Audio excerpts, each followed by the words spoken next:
What's good, YouTube? We got a woman who was fired from her job after 20 years.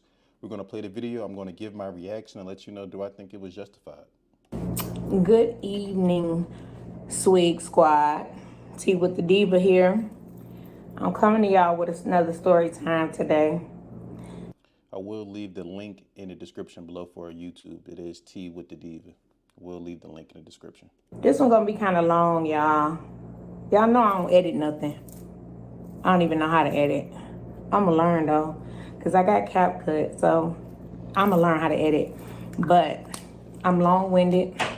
I love telling stories. But this one, it's because it's my job. And it was 20 years. So yeah, it's gonna be long. It's about when I got fired from my job that I was 3 months shy of making my 20th year anniversary. So I worked for this company. I started June of 1998. I was 23, 24 years old. I loved this job. It was a call center position. It paid a lot. First person I ever heard that said they worked at a call center and they loved it. The benefits were impeccable. And when I got there, it was a good time. Man, we had a ball. We took calls. We definitely took calls. But we partied hard. We had a bar downstairs from the job. We would go to the bar. We would go to work, a group of us. Damn, they had a bar at the job. I don't know if that's commonplace at a call center. I never worked at one, but I guess they allowed y'all to drink on the job while y'all was taking calls. That's crazy. We'll go to work, go to the bar, go home at like 3 in the morning, shower, shave, get back up, go to work, do it all over again. So was this a club or was this an actual call center? And also, we was partying like at each other's houses, meeting up at different co-workers' houses to party. I still have friends that I adore to this day that I acquired from this company. So I started the company. It was really, really nice. I have never been one that was really liked or loved or was a favorite in management, upper management. This is my first time watching a video through, but I'm already getting a vibe that this is one of the somebody who works at the job who does the bare minimum. We'll see. Team leaders, managers, directors. I've never been one of those favorite type employees. For one, I'm not a model employee. I don't work. I'm not an exceptional employee.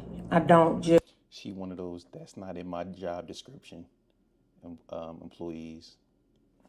If you ever been a manager, you know what I'm talking about. just do extra job, come early, stay late. I'm not one of those. I am the type of employee who immediately uses my PTO, immediately plans my vacations, only does what I'm required to do, and nothing more. And if I look in the computer, So essentially, she does the bare minimum. She just enough to get by. I mean, this could lay the foundation for why she was eventually let go. We'll see. and I see that I got 15 minutes PTO, I need to leave early because I just decided that I got something to do.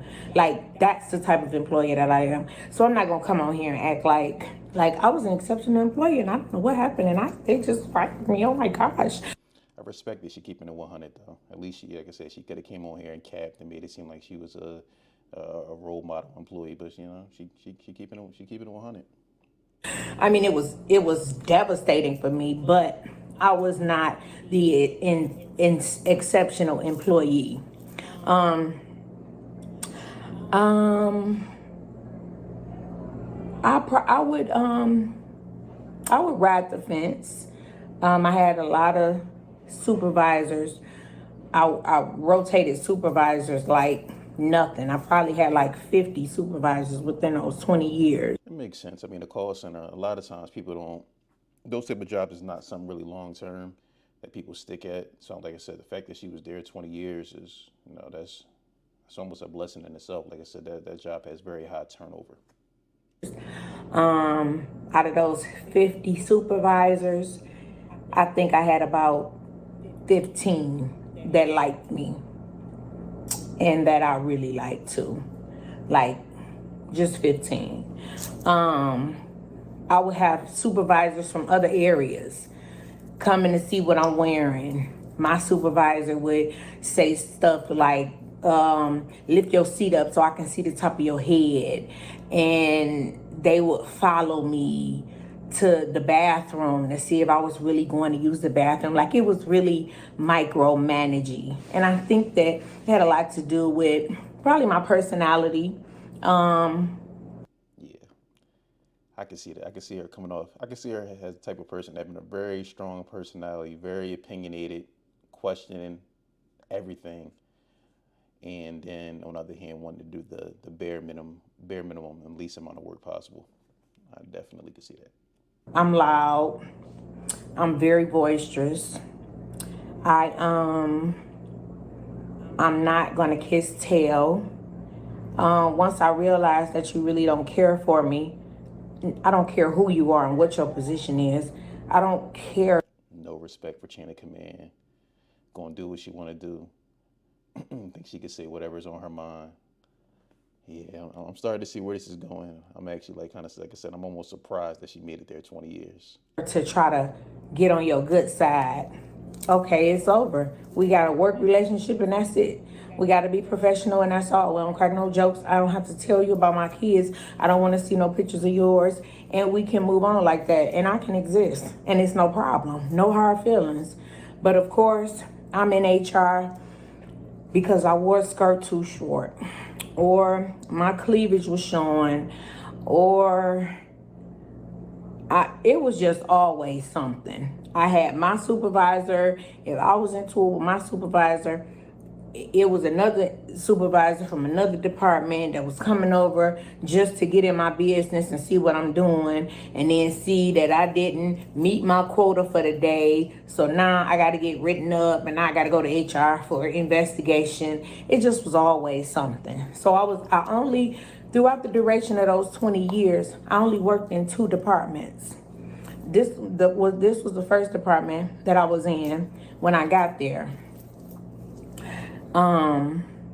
I still had a good time with the people that I enjoyed being around and being with. But management, it would always be a stressful situation.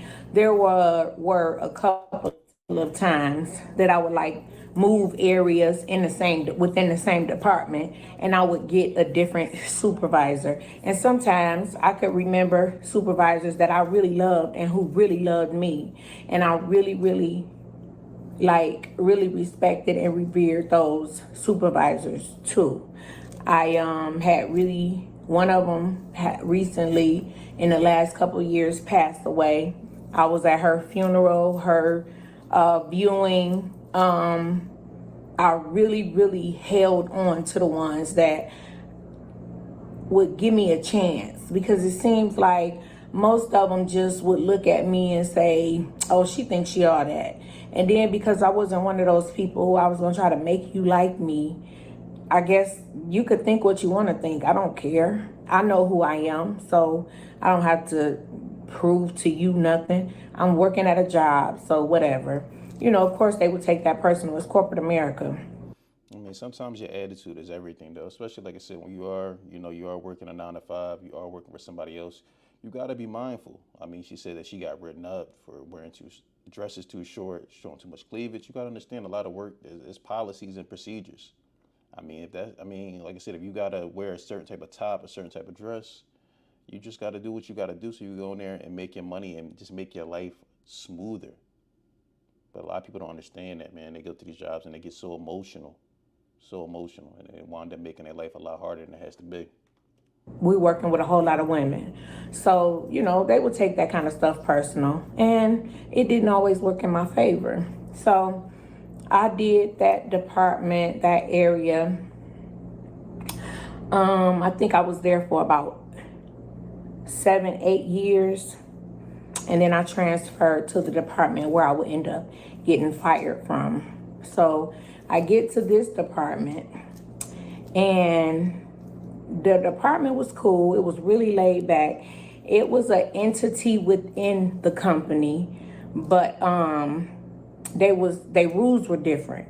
The guidelines were different. The policies were different. Like, everything was different in this department, and everything was beneficial to us, the employees. We didn't get in trouble like the rest of the company. We wouldn't be held to the same standard as far as 3 strikes you out, you only can do this, you can't go there, you can't wear this. We wasn't held to those type of standards. It was pretty lenient. However, the director was a female, a lady. She was a little older. Couldn't stand me. The manager was a male, cooler than a cucumber. Cooler than a cucumber. To this day, if he reach out to me, I'm there. He was the manager, and he was just cool with everybody. Transparent, would tell you off and not think nothing about it. I love the relationship. I love the bond that he had with everybody. He was very personable. It made working for him very easy, because he didn't have a problem telling you what he wanted. He didn't have a problem telling you when you messed up. He didn't have a problem telling you, if you don't get your together, I'm gonna put my foot up in your, and it worked for him because we worked for him. And he would do things like, order pizza when our numbers got good. Like, he would praise us, and it was I would say that he really made us feel seen. You might have to start jumping around a little bit here. She is a little long-winded. He was I don't even know if he knew what he was doing back then, because we got to remember we talking about early 2000s. So I don't even know if he knew what he was doing then. I think it was just his personality. But this director lady could not stand me, and she was over him, but he knew more about the department. He was the one who ran the department. She had the title, but he had the muscle, so he can make things happen. Makes sense. He was more hands-on. Like I said, he probably was more involved in the day-to-day activities. So I can understand. That makes sense. It makes sense. He really couldn't do anything. Also, she was very rude. She was not personable at all. She was not friendly at all. She did not speak to everybody. She had a chosen few that she would speak to sometimes, but it did make for a I wouldn't say hostile work environment, but maybe just a questionable one. I mean, even though he was the one who ran everything, I mean, she was in charge. So we didn't get off to a good start, because she didn't speak. I didn't speak, because I didn't respect positions. I respect people. And you can be the janitor to the CEO. If you speak to me and you respect me, I'm going to definitely reciprocate. I'm going to respect you, and I'm going to speak to you. And it doesn't matter what your title is. If you nasty to me, I don't care who you are. I'm nasty to you. And it's not that I was intentionally nasty. I mean, that sounds good. She nasty to me, I'm gonna be nasty to her. But at the end of the day, that's your ultimate boss. So I mean, trying to play that tit for tat game, it's only going to burn you probably in the end, more likely than not. Nasty or disrespectful. I just didn't care. She didn't speak, I didn't speak. Um, I didn't go out my way or anything to try to make myself likable to her, which is what I know that she wanted me to do, because of course I heard this from different people. And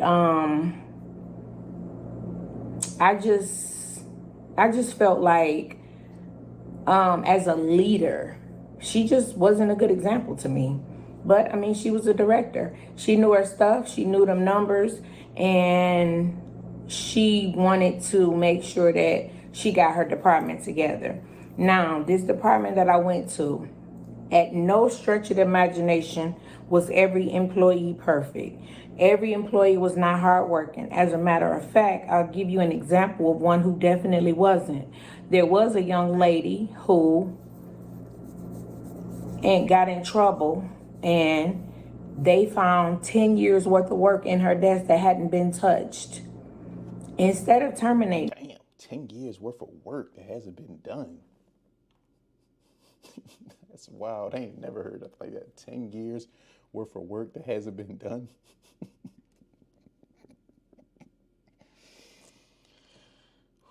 her, they moved her to another building, and she got another job because, you know, that's just how that go.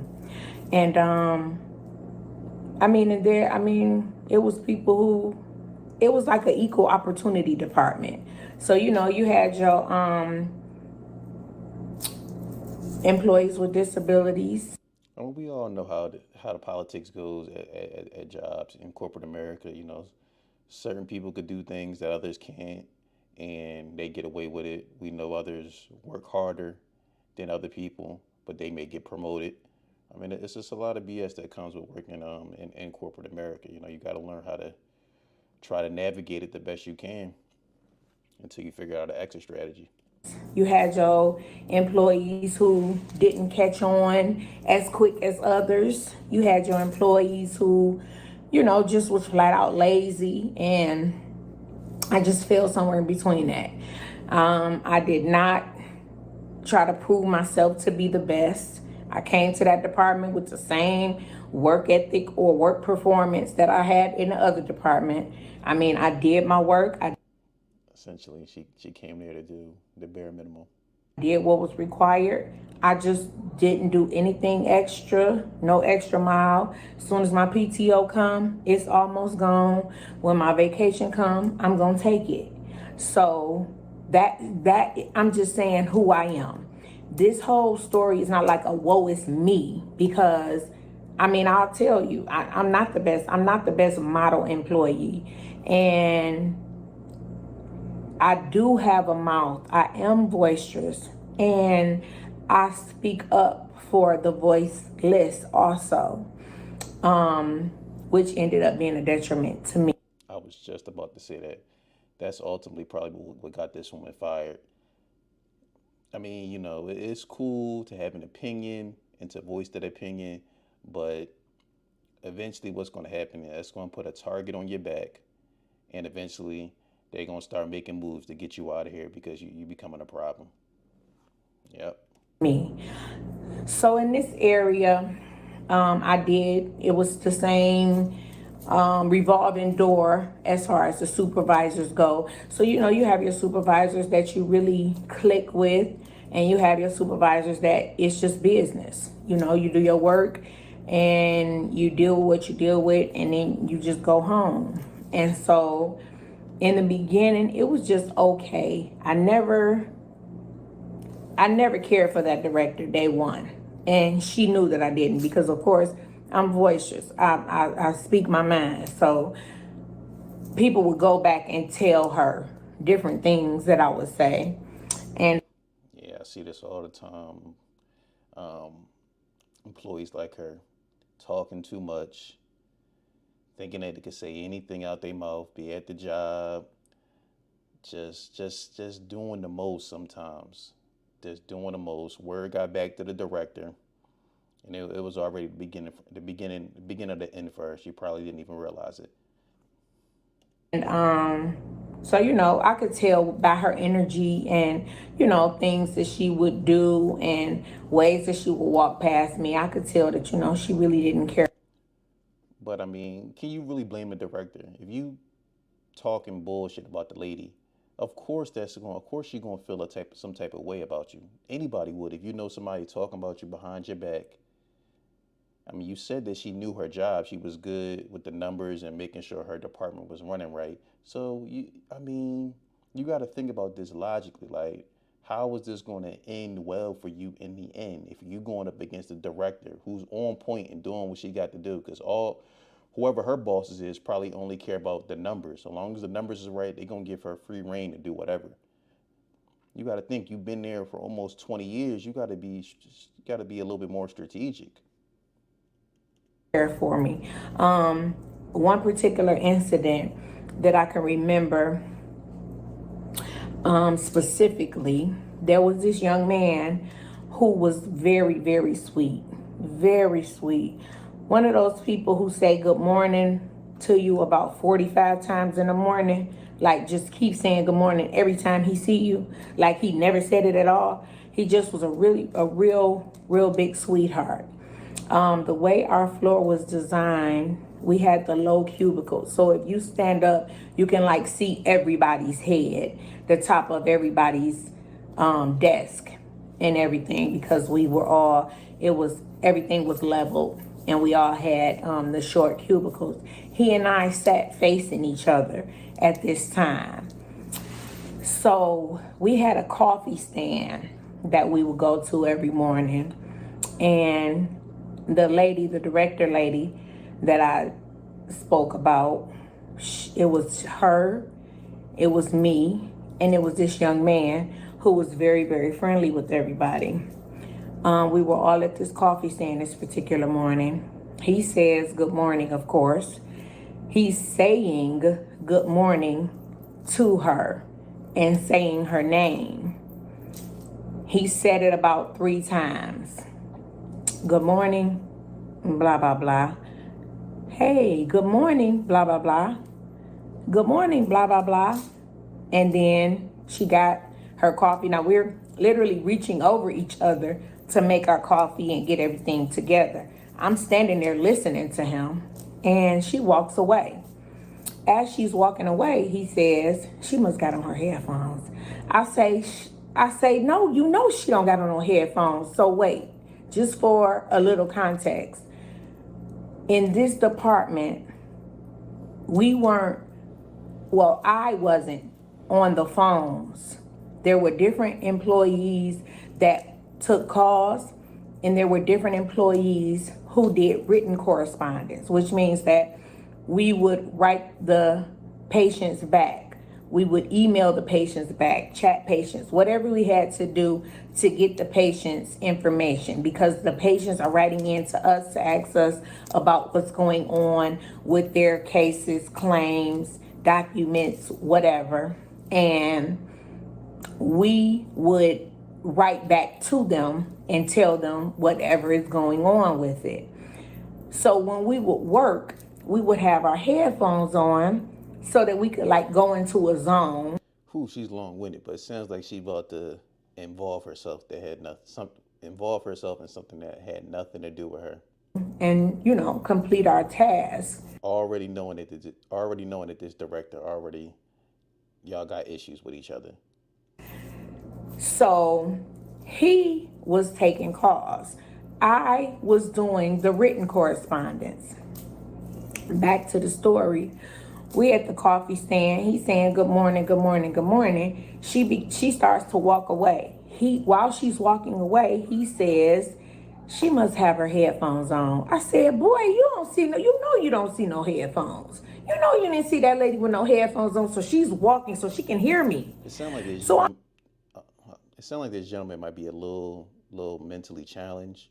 I mean, because she did mention in the story that he was the type of person that would say good morning like 45 times. So it sounds like he might have some developmental delay. or some challenges? I'm like, she just don't want to speak to you. You saw she ain't had no hair. You know she ain't had no hair. If you could see her have headphones, I just got irritated right quick. Like, boy, quit giving her an excuse. So he and I sit facing each other. And he just like, oh, you crazy, Tanisha. You just so crazy. And ha ha. Because he just real nice. So we sit down. We go back to doing our work. She comes about an hour later. She comes to his desk, taps him on the shoulder, and says, good morning. I'm so sorry. I got so much on my mind. I have deadlines to meet, and I got this project, and I have that project, and I'm just so sorry because I'm just saying good morning to you. You know, sometimes I'm just in my own head, and it's nothing against you. Come here, let me talk to you for a minute. So she gets him up, walks him away, and of course says something about me because whatever else she said, she could have said it standing right there. But of course, she probably said something about me and, you know, had buttered him up and gaslighted him. And he went for it. And, you know, it was okay. That's cool. So he came, sat back down. I never said anything to him, but the rest of that day, it was the grim face. It was just grimmed and rolling eyes.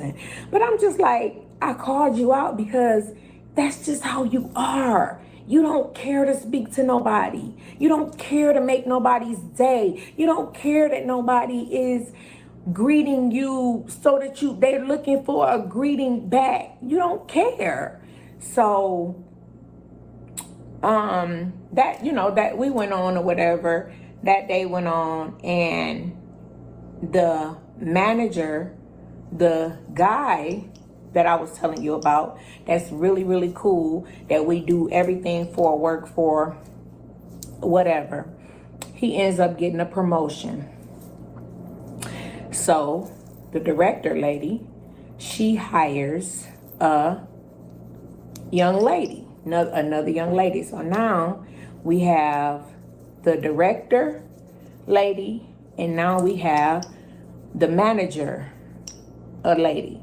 So this manager was once one of us. We were cool originally. As a matter of fact, I think that I was one of the ones who prayed for her to get this position, because remember, we were cool at some point. When she got that position, total switch. She borrowed her brain, the director's brain.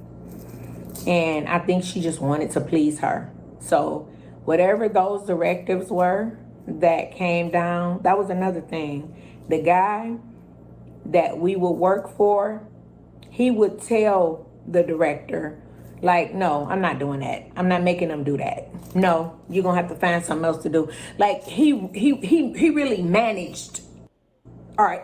Sound like the former director, he actually fought for y'all. He just wasn't going for anything. Department. He was the manager. Well, when this young lady got the promotion that we all prayed for, because she was one of us, she was so cool, she totally changed. She became the Wicked Witch of the West, which I never saw it coming. Sound like the director might have gotten her head, definitely might have influenced her, and trying to get her to run things like she would if she was the manager. Because she was so cool. And I just always thought that nobody's not gonna let no position change them.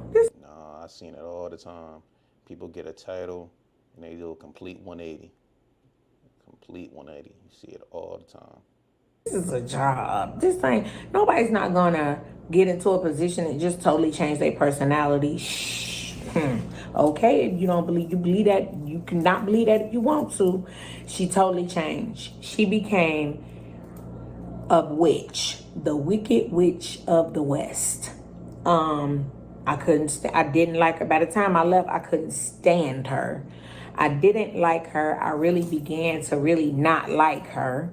She was so just horrible. Now,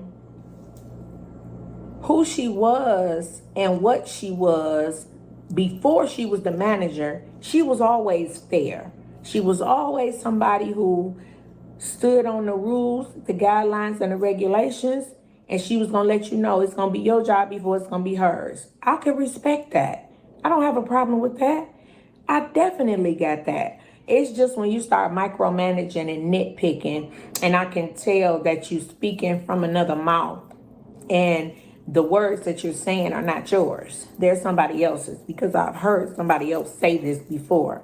So it was like, okay, you don't have a mind of your own when you got in this position. So the department, the morale of the department, everything went from sugar to. So the manager guy was still in our department. So we still had access to him, but he wasn't a manager. So we will, of course, all stop in to speak to him, have conversations, crack jokes. He still was the cool one. If he could do something for you, he would. Ironically, when I got fired, he was on vacation because I don't think it would have happened if he was there. But we still had access to him, but it wasn't the same. All right, all right, And all right. We're gonna have to fast forward this a bit, man. Whew, she is definitely long winded. All right, let's catch this up a little bit. All right, here we go. I just thought, like, I'm not gonna leave and they not gonna put me out. I felt like All right, I'm gonna back it up just a little bit. Seems like she's finally talking about how she actually got fired. We're gonna go back and we're gonna run from there. Cause whew, she could talk. the year that I fell out on Halloween. I fainted. I fell out at work. Ended up having to go to the hospital. It was very, very toxic. I was really sick. I would pull up in a parking structure and I would seriously have a headache. And this happened like every day. I hated my job. I hated going to work. I would be so sick. I remember I used to talk to my mama about it, and my mama would be like, Nish, you gotta find you something else to do. You gotta find something else to do. I know you've been there a long time, but it's too much going on with your health. Like, you gotta. I had to get on blood pressure medication. Like, all kind of stuff happened. It was a really, really toxic environment. But Yeah, I will say this: when a job gets to the point where you dread to come, you especially if it's affecting your health to the point where you got to get on medications, it's definitely time to look for something else. I couldn't leave. I had been there for so. Sometimes we be at places. I mean, such a long time we get comfortable. Definitely understand that. Get comfortable, and you don't want to leave, or sometimes you can't see the writing on the wall. Long. This is 2017, 2018 now. So I almost had my 20 years. I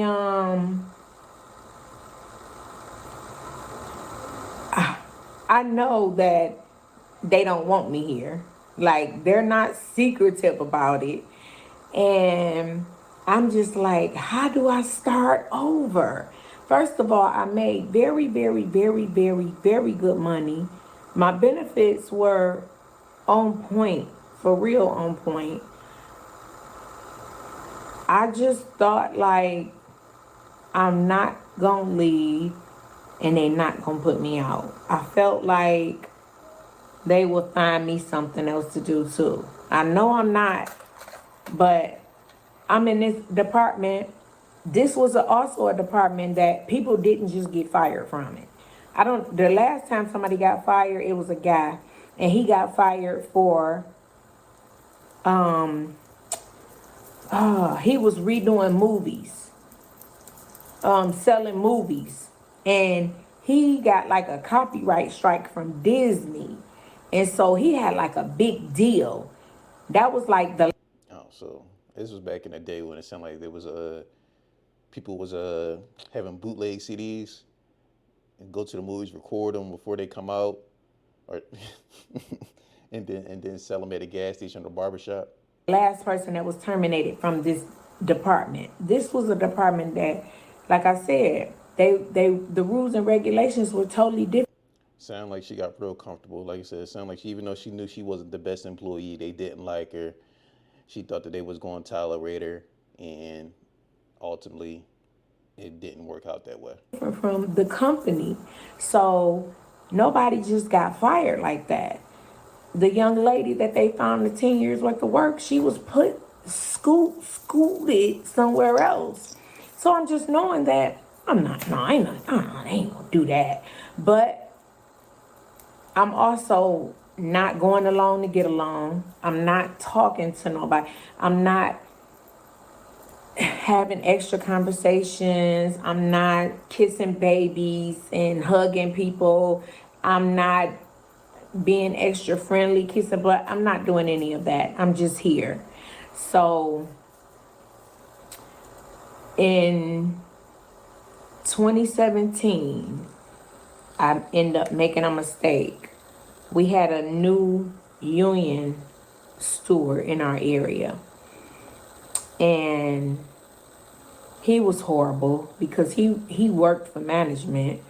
He was like one of the butt kissers or whatever.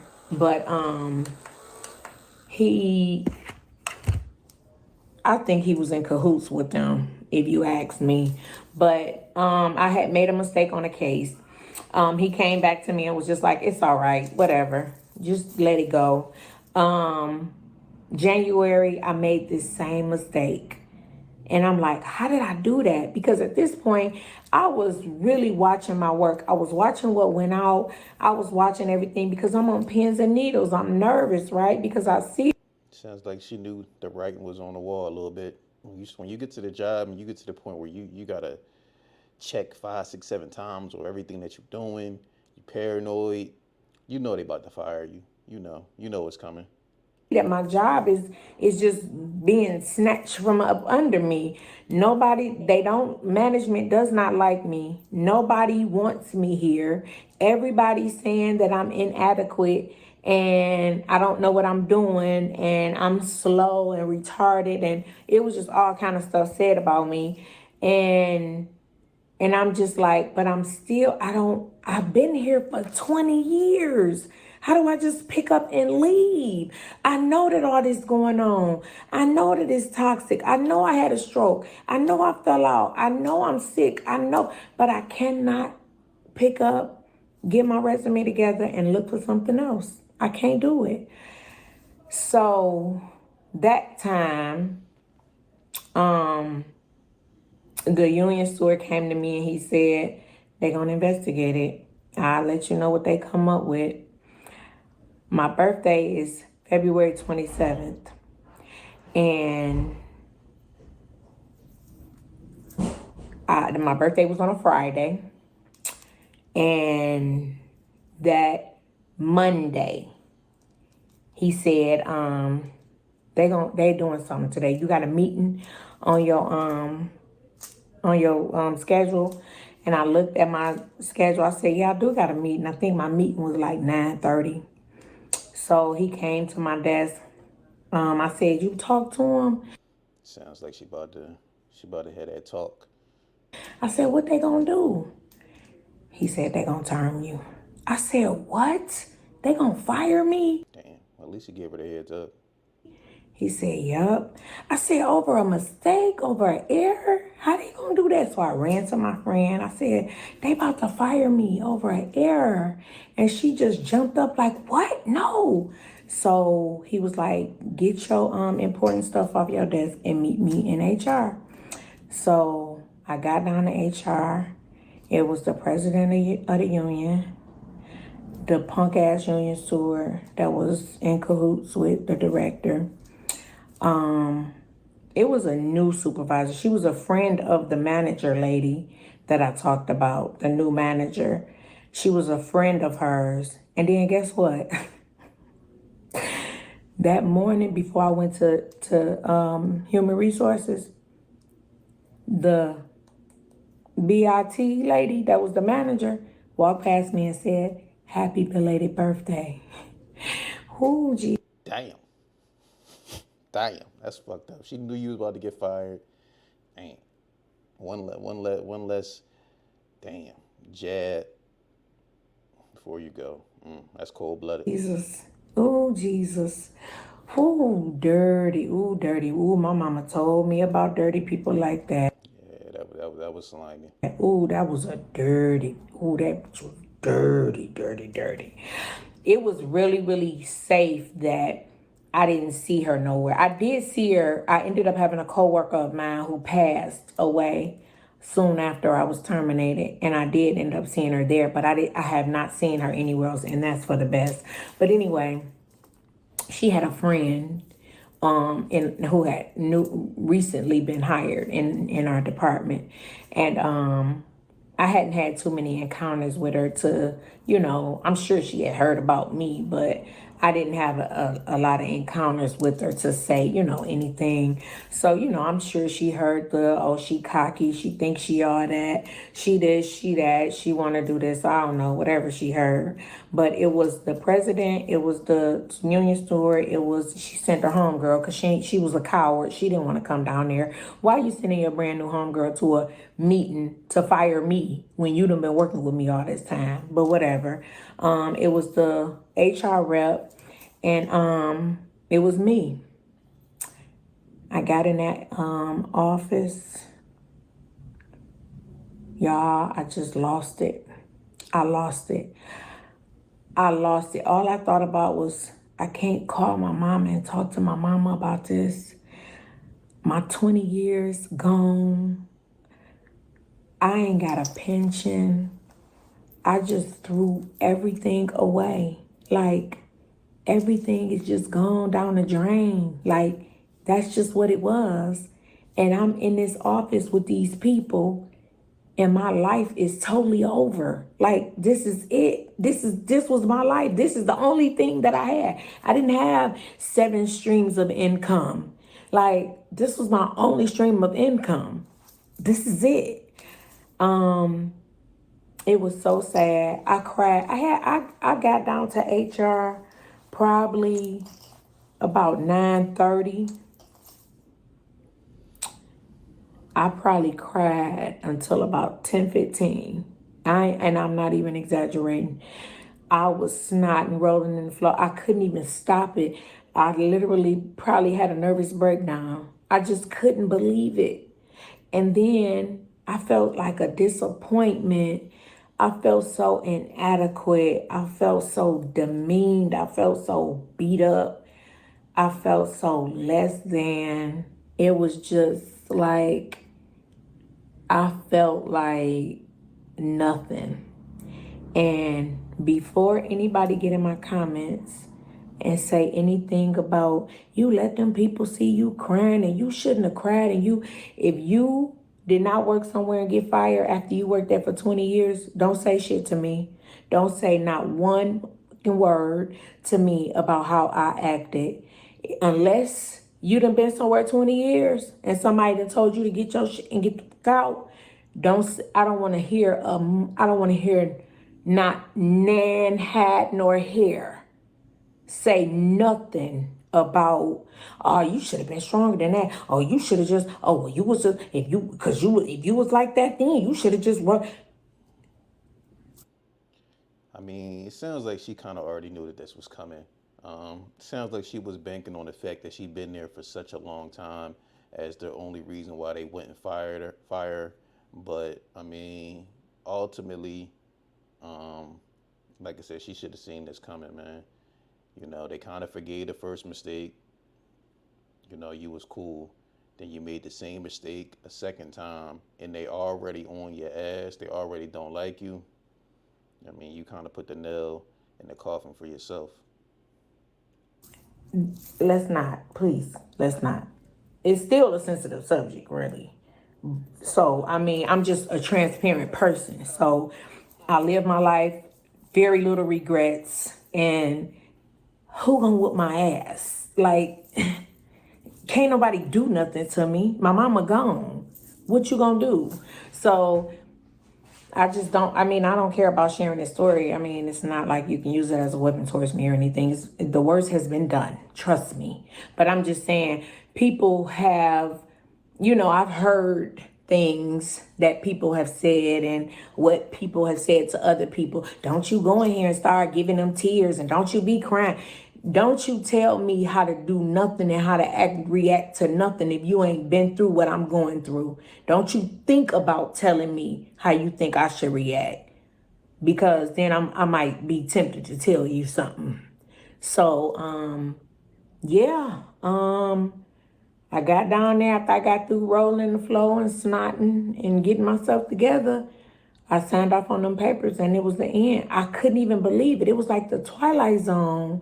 But what I can say is I'm so blessed. I'm so blessed. For one, I didn't miss a beat. I stayed in the same house. Nothing was turned off. Nobody was evicted. And we didn't miss not one meal. And I'm sure you can look at me and tell that I didn't miss one. Not even one. What I took away from that is that it was a burden lifted off my shoulders. Of course, I didn't know that then.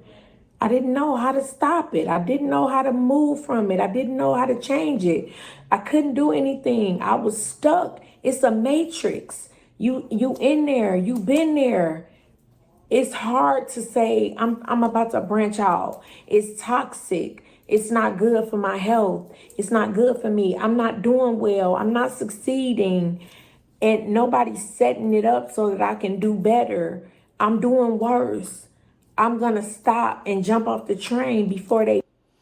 All right, so we pretty much get the gist of it. Like I said, this was definitely a long story. She was a little long-winded, but it was a good story nonetheless. Like I said, we'll leave the link in the description for her YouTube.